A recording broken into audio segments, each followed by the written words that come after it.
ठिकाणी आता आपण आलेलो आहोत ते म्हणजे ज्योतिबाच्या दर्शनासाठी।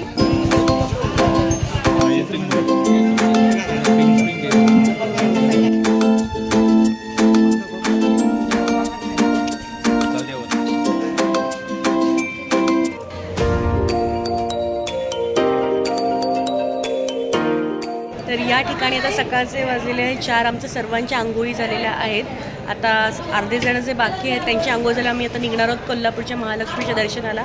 आणि आता इथे गणपती विसर्जनाचा आज दिवस आहे, अनंत चतुर्दशी आहे, तर त्याची तयारीसुद्धा इथे कोल्हापूरमध्ये जोरात सुरू आहे। तर त्याची छोटीशी झलक तुम्हाला आधी दाखवते।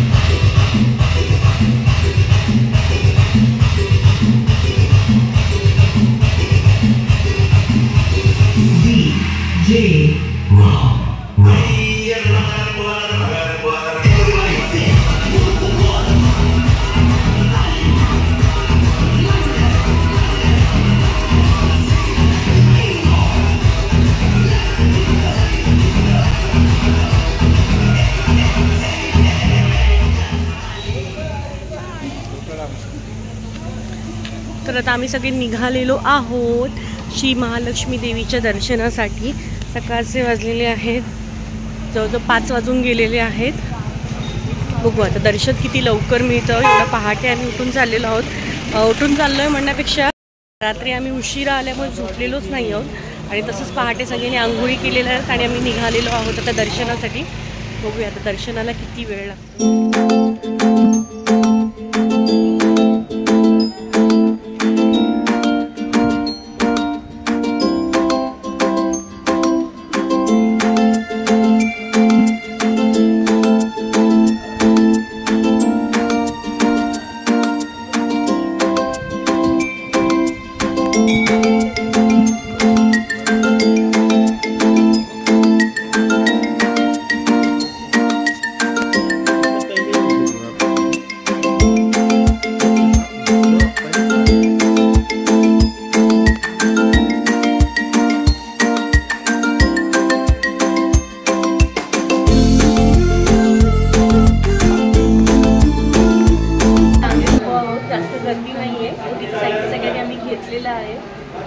सकाळची कदाचित आरती सुद्धा 5:30ची आहे ती आम्हाला कदाचित मिळेल।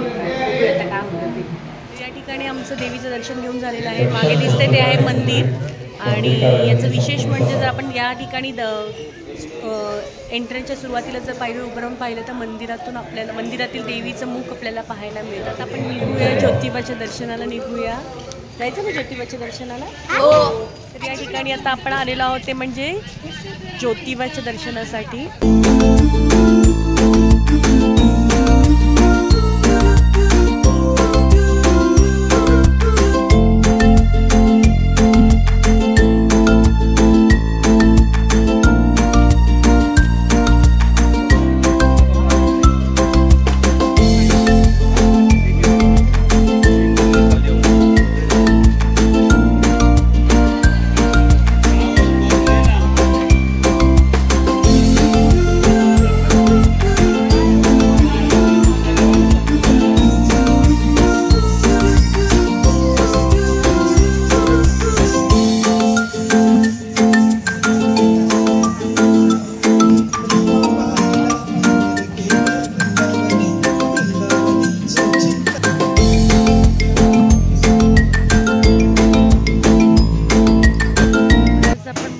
वरती आपल्याला गड चढावा लागतो तर इथे आपल्याला खाली उतरावं लागणार आहे। भरपूर पायऱ्या आहेत आणि मंदिरात दर्शन झाल्यानंतर परत उलट चढावं लागणार आहे। बऱ्याच ठिकाणी आपण गडावर वरती चढतो आणि नंतर खाली उतरतो, पण इथे आपल्याला खाली उतरावं लागणार आहे आणि नंतर परत पायऱ्या चढाव्या लागणार आहे।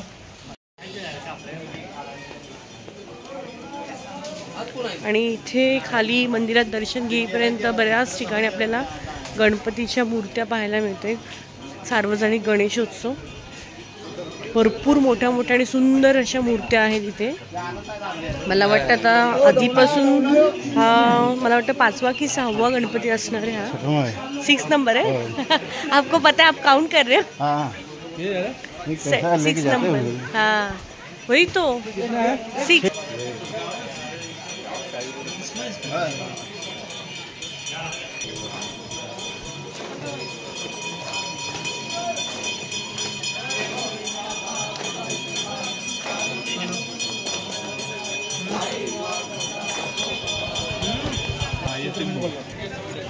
पिंक पिंक ते ओपन करा थोडंसं, इथे घाला ते.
अशा पद्धतीने आमचं ज्योतिबाचं दर्शन चांगल्या पद्धतीने झालेलं आहे, काहीच गर्दी नव्हती.